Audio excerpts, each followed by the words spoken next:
Hello everyone, and welcome back to another video of The Journey. It's your host, the Ding Dong Matthew, and today's video is two itty bitty nitty gritty titty thingies that I'm going to keep into this one video. Keep in mind, I'm on take 2 because my first take was 15 minutes and I would not stop rambling on. I do apologize in advance. You wouldn't know about the first take because I deleted it. So, today's video is about auditions slash auditioning and scripts. So we're going to talk about auditions slash auditioning first. So when you are looking for work, so hold on, before you're looking for work and all that, when I was starting out, I was writing all of these and then I was just practicing like crazy. You've seen my recordings. You've seen all the stupid nonsense I go up to and you're probably like, wow, cool. I don't care. I don't know what to say. So, when I started taking my second classes, I was told that about these casting websites, the two I mentioned to you previously, voices.com and voice123. Voices.com is the number one in the world casting website that is for voice actors or voiceover work. Not voice actors, voiceover work, just not actors. You can play characters, but it's mostly more for video narrations, e-learning, promos, commercials, radio ads, online ads. That's mainly what you're going to get. You may get someone's like YouTube video they want you to narrate over. That's fine. Or it's maybe a podcast voiceover, and so on and so forth. Voice 123 is the same, but it's good to get you practiced, adjusted, and get the feeling of what it is to do an audition or auditioning, and as well as reading a script, getting into character. That's on video for another time as well. Why don't I say another time as well? Because my next two videos, these are all going to be linked to each other. The next one is about live directed sessions and sources you can use to, stay in contact and or have a live directed session with a customer or client. Sorry, stop saying the word customer. So, when you're auditioning, well, I'm going to use voices as an example. I'm not going to pull it up because I'm not allowed to. I don't want to get sued, nor do I want to have my membership revoked. And I would still like to, use their website because, well, they've been good to me and I love them. So how it works is you create a profile, just like you do with Facebook, Instagram, X, TikTok. You create it, but this you got to be more professional. Mine needs to be updated because I made it back in September. It's December. It's already out of date. It's not good, but it's not bad. It's just it could be better. That's what I'm trying to say. And you do want to represent yourself in a professional manner. If someone may like you, but they'll look at your profile and be like, oh, this guy's not that serious. I don't know why I'm getting off topic. I'm sorry. So anyway, when you're auditioning, you're going to find it, like, let's just say there's 10 jobs that day. You scroll through and go, oh, okay, here's a job about promo. Let's see, the budget is, let's say, $500 to $750. Okay, cool. Now, here comes the things. You're going to click it. It's going to open the job. It's going to go into more in-depth about the job. Let's say the job is, they want you to play a character that is, we'll just use this as an example. They want you to play a character that is, we're going to nix the name thing, very laid back. They're confident, they're cool, they're calm, they're engaging, they're sincere. It's not going to be obvious all those things because some of those things kind of, contradict each other. Not really, but still. I'm just saying that is a case. And you can play characters or do bits like that or jobs like that but it just proves more challenging. And that'll show, your willingness to see what you can do. And that's always good. Challenge it. Challenge yourself. But with an audition, there's how I divide it is the recording side is you can focus on, as well as the specs of the job side. That's a better way of putting it. What do I mean by that is you got to be aware of, hold on, I had this written down, is you need to keep in mind of, this is the specs of the job. You need to keep in mind of the dates. So you'll see in the bottom corner of the job, it say posted on 12/17/2024 at 12:04 p.m. So 12 o'clock today. When is review? Review is when the client will look at all the people who submitted an audition and they'll briefly listen. Sometimes they'll listen to the whole thing, or maybe they'll listen to the first 5 seconds and be like, that's not what I want. Keep in mind that's what their job is to do. This is on a time-sensitive agenda. So that a lot of this industry is about time. So be mindful of that. Don't think of them as being callous and just tossing you away. No, it's all time. So, and then also, the third one you'll see is when is the deadline. So let's say job, they posted it today. They're reviewing all submitted auditions tomorrow, let's say at 6 p.m. Eastern Standard Time. Remember, time zones plays a very, very, very big factor into this as well. Because, well, not everyone, there's not a universal time zone. No, we're not, it's not 9:08 p.m. here and then same thing in China or in Los Angeles or in Australia. Why did my voice crack? I don't know. So you got to be mindful of time zones as well as just time in general, with dates, times as well. And one more thing is, where do your auditions come from? Who's the client? And who's the client? And only that, what is it, the scope of the job, the work you're working? Is it a TV commercial? Is it a promo? Is it an online ad? Is it a non-broadcast e-learning or narration or conference speak? And so on and so forth. So, other things is, you may get one of two auditions. There's always the third. I can't do my fingers. There's two you see a lot. And that is, ready? You get something like, let's just say this. This is me writing this character. You make it something that is very well detailed. This is not that well detailed because my writing needs to be improved. So you'll get something like this, though. It'll be like, Dante is very laid back. Nothing phases him. At times, his mood shifts from laid back demeanor to borderline psychotic, but only happens when he's mid-chase. Now, you're probably reading that. Mid-chase, what the hell does that mean? You're gonna find out when you read the sample script, or if it's in there. If not, just keep that in mind if you get the job. For the most part, he doesn't follow societal norms or rules, but rather humps the beat of his own heart. In that sense, when he's speaking, he does not use big, long, fancy words. He likes to keep things short, simple, and straight to the point. No beating around the bush. Excuse me. So you may get something like that. It's like, okay, I think I get it. He's kind of like a rebel. He's rebellious. Or maybe he's even anti-hero-ish. So, okay, and then let's say your sample script is just this one sentence. Read that in that mindset. And remember, if you have something in your head, go for it. Do not be afraid.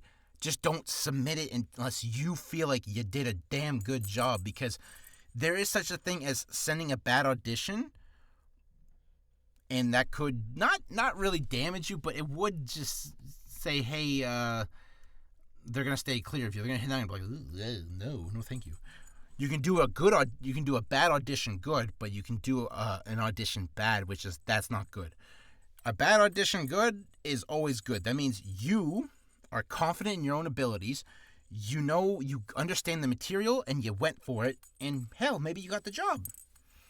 So let's say you got that information, that first little bit, and you read this sentence, and you like the recording. Let's say you did 2 or 3 takes.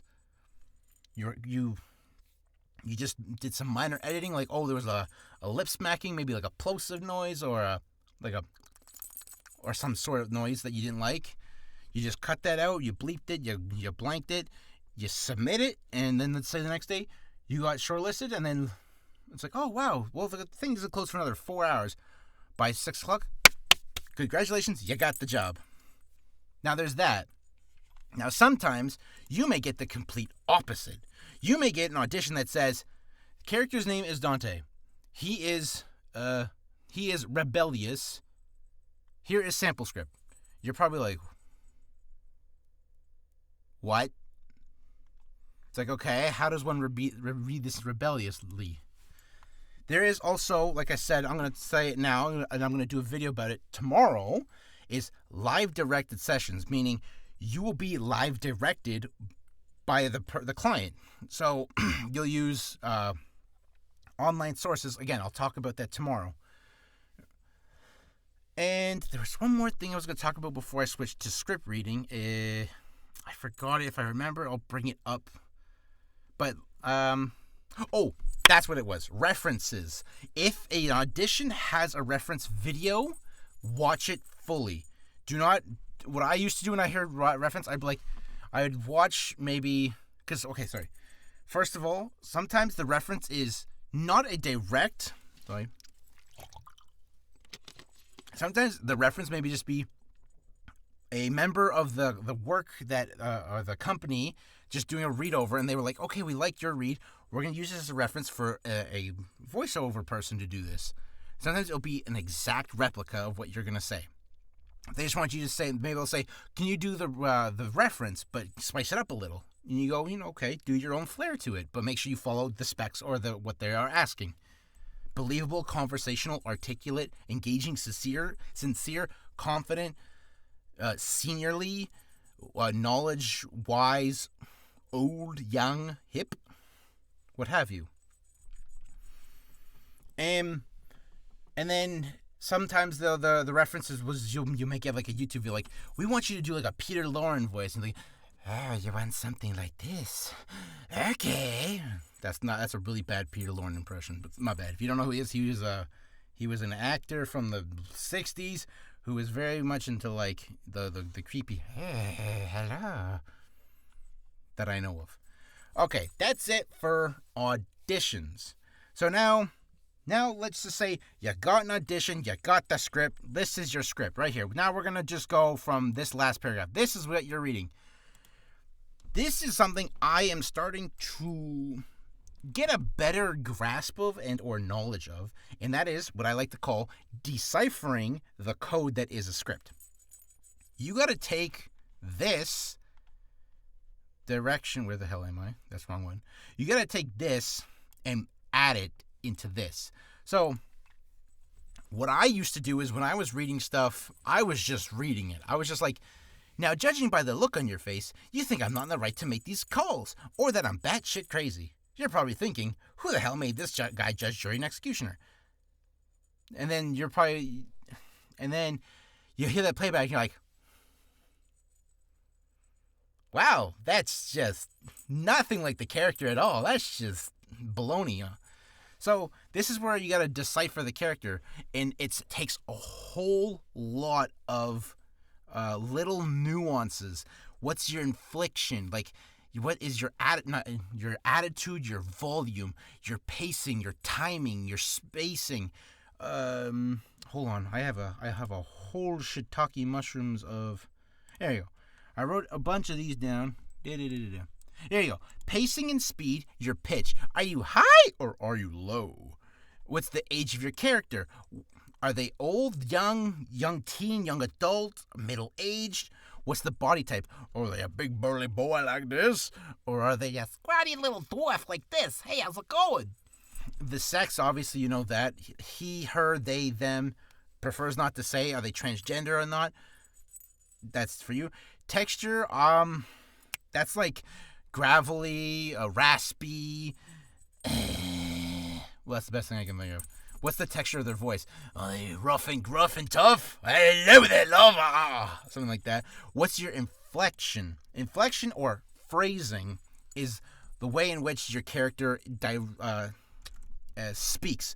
So, like, in this case, now judging by that look on your face, you're probably thinking, I'm not in the right to make these calls. Or that I'm batshit crazy.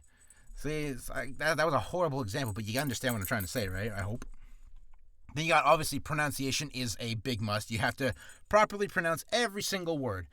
If you ever do medical stuff, you're going to have to practice, because when you have to read medical jargon stuff, your tongue is going to get so tied, it's just going to... I've tried many, and no matter how many times I've watched House, The Good Doctor, and a couple other medical shows, I can't remember, because I like medical shows. No matter how many times I will hear them say it, when you put the word from audible to text, you're like, what? Obviously, attitude. Are you stressed? Are you whiny? Are you sharp, curt, etc.? Are you sad? Your enunciation. Enunciation and pronunciation are two of the biggest musts right now. You may think, I am not illiterate. I can read perfectly fine. I'm great at speech. Look at me now. La la la la la. No. No. Affectations. I do not know what affectations is. I've looked this word up a bajillion times. I'm sorry. Presence is what is the mind of which your character's in? Are they in the moment or before or after reading? So before reading, are like, all right, like, what is the presence of the character? I'm assuming when I didn't write this bit better, but what is the presence of your character? Are they in heat of battle? Are they like, I may be wounded, but I will take you down, and every last one of your gremlins, or something like that? Or if they just, finished a 16-hour marathon and they're just like,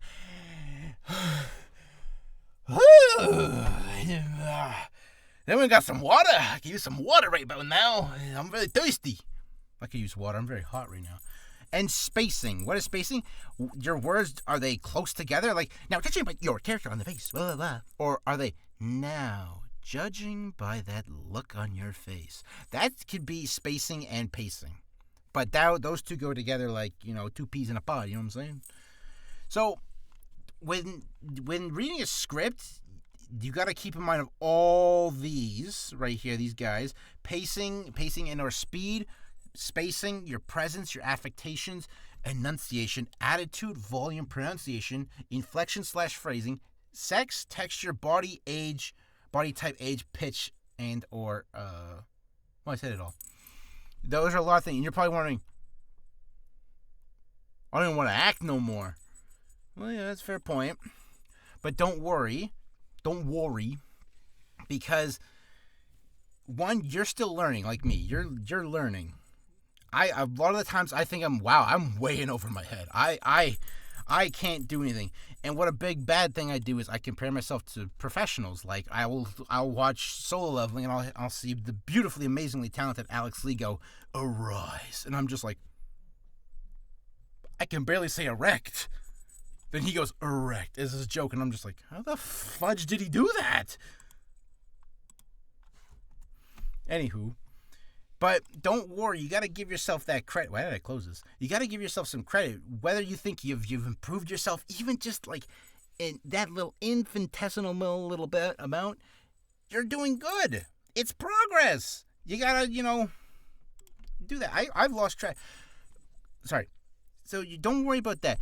And when it comes to an audition, I've seen this so many times, and I'm actually very grateful that clients or customers will state this in their audition or their job posting. It says, take as many takes as you want. We want to make sure you get it. That's what they're saying. You gotta sometimes it's like all those 90s sitcoms. They say, oh, when someone says this, that actually means this. That's what you're trying to do. It's like a secret second language you're trying to learn, that what a casting director or someone who is looking for someone to hire is what they actually want. So say like, so that's why I've always admired when they say, oh, take your time, do as many takes as you think. But when they say take as many takes, they want you to nail this, bro. They want you to kill it. They want you to get it. So then they'll be like, we want you, Jerome Kelly's, to do this voiceover for this radio ad because we think you did a killer job. We know you're going to do a killer job when we actually give you the full script. Heck yes, brother, you're in. And then Jerome goes, hell yeah. That may have been a little racist. I'm so sorry. So reading a script is, like I said, you're trying to decipher a code. It's a very tricky, nifty little code. But you know what? When you understand it, even just a little bit, you're not only learning, but you're also going to learn. You're going to learn something beyond learning how to, read a script. You're also going to learn how to have fun. Because when you can figure it out and then you have a grasp of what you need to do in your head, then you can bring it to life. When I'm reading, where the hell is it? When I was reading, where's one of my favorites? That's Lance the Boxer. No. Whatever, I missed it. When I was reading one of my characters called Silly Villain, yes, I know, stupid name, forgive me. Here he is. This is it. This is all I wrote. I put, you may get jobs like this. Character is tyrant ruler over land. He is nemesis to XYZ. The hero that will have an epic battle with him and ending his reign of terror once and for all. You'll be like, okay. Oh, but then here's a reference. Skeletor from He-Man. When I was reading this, I was just doing the voice. That's a big no-no. I've said that many times. Do not do a voice to a character. Do a character, and if you have a voice in mind that should fit, then do the voice. But always, number one, play the character. So when I was reading this, I was like, now see here, Max Dougal, for what reason has spurred this unwarranted assault on such an auspicious day that just happens to be my birthday? That's it. I was just reading the voice. I was having fun doing that. But the thing is, I knew in my gut that I was like, something is not right. And you know what it is? I wasn't playing the character. I was doing the voice. You gotta learn that with this voice acting thing is you're an actor first. Yes, it's very misleading when it says voice actor. People think, well, I can do silly, goofy voices. Well, I can't act. Well, then it's like, well, that's cool and all, man, but so can like a bajillion other people in the world. What sets voice actors apart from voice goofballs like me and you is their ability to act. So I'll just use Alex Lee again because I brought him up earlier and I'm a fan of his. You don't know who he is? You should check him out. He's awesome. He'll go like, now see here, Max. I can't do that. I can't no. I don't want to disrespect my boy like that. But what I'm saying is, read the script as many times as you want. As my teacher says, and this is a more like a prophetic quote, I guess. I don't know who, is slow is steady is smooth. Take your time. Learn to understand. Do not rush this like me. I'm rushing this because I want to go from ding dong to, hi, my name is Idiot Boy Jr. I voiced Sim Sam, Flim Flam, and Glim Blam. Everyone wants that, but they don't think about the work they got to put in. I'm thinking about, I know the work I got to put in, but half the time my childlike brain just says, let's get to it right away. Come on, just give me the job. I know I'm good enough. And then that's where that overconfident ego comes in, and it's just like, shut up. I've rambled on enough. I hope you get the gist. I hope to see you in the next video. I hope you enjoyed and learned. I always hope you learn from these videos in some way, because even though I'm not a good teacher, or I'm not good at articulating my thoughts or training or methods of teaching, I do hope that in my own ways I can impart whatever I can to you guys. And even if one of you can just get one little itty bitty thing from me, is biggest thing you can always take away is just learn from me. Don't learn from me in the sense of being better than me. So with that in mind, I'm going to go take a cold shower, even though it's like probably 0 degrees outside, because I'm sweating right now in this hot box. And I will see you guys tomorrow, with tomorrow's video being about live directed sessions and the sources you can use when in a live directed session. That video will be short because, well, we've already talked about, the elephant in the room. Good night, my friends.